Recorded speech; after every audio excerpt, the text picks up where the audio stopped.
વર્ષોની પરંપરાગત મુજબ આવતીકાલે શિવજી કી સવારી નીકળશે। આ શિવજી કી સવારી વડોદરા શહેરના રાજમાર્ગો પર ફરશે।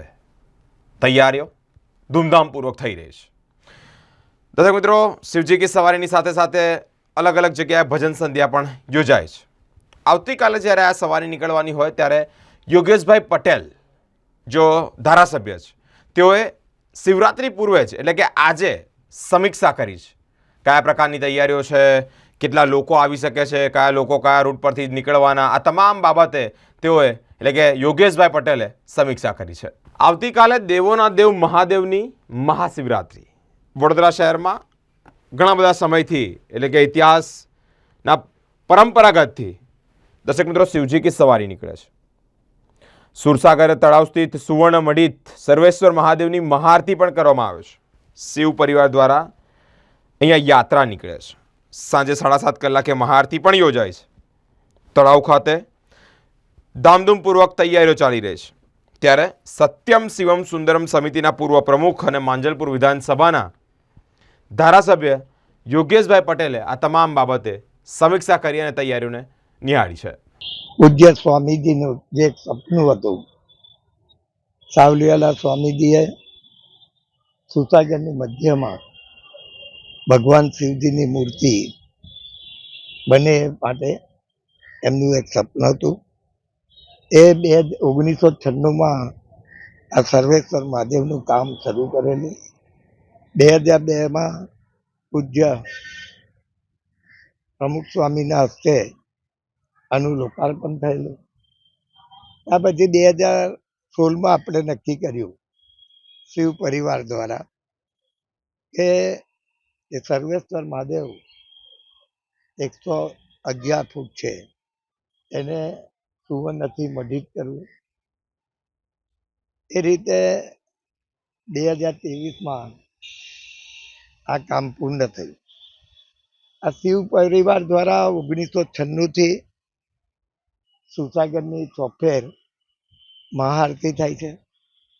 એવી જ રીતે સ્વામીજીનું, સાવલીવાલા સ્વામીજીનું બીજું પણ સપનું હતું કે શિવ પરિવાર દ્વારા વડોદરા શહેરમાં શિવજીની યાત્રા નીકળે, શિવ પરિવારની યાત્રા નીકળે।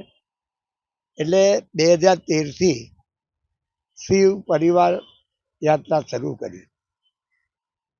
પહેલા શિવ પરિવારના પ્રમુખ તરીકે હું કામગીરી બજાવતો હતો, પરંતુ અમારા શિવ પરિવારના પિયુષભાઈ હોય, શ્રેયસભાઈ હોય, નિલેશ શુક્લ હોય, આવા બધા એક નક્કી કરેલું કે આ વર્ષો વર્ષ લગીન ચાલે, એટલે બીજા લોકોને પણ બીજી પેઢી તૈયાર થાય।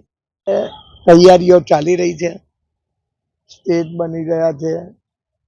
વડોદરા શહેરના જે જ્યાંથી રૂટ નીકળશે એ વિસ્તારના લોકો જે શિવ ભક્તો છે એ લોકો પણ તૈયારીમાં લાગેલા છે।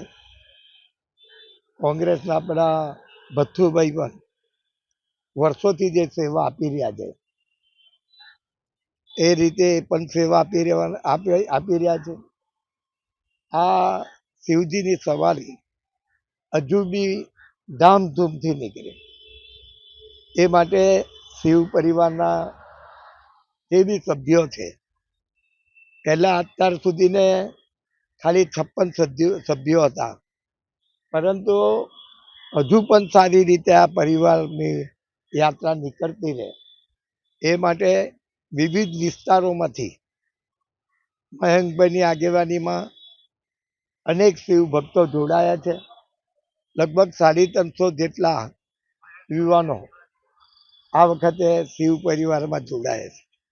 એટલે રંગે ચંગે આ યાત્રા નીકળવાની છે અને બધા જ શિવ ભક્તો આમાં જોડાઓ અને આ પુણ્યનું કામ છે।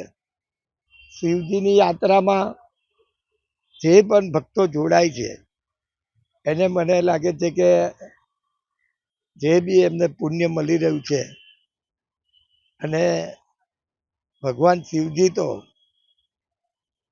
માગે એને વરદાન આપતા હોય છે। તો આપ પણ બધા જ શહેરના શિવ ભક્તો આમાં રંગે ચંગે આ કાર્યક્રમ યોજે એવી હું પ્રાર્થના કરું.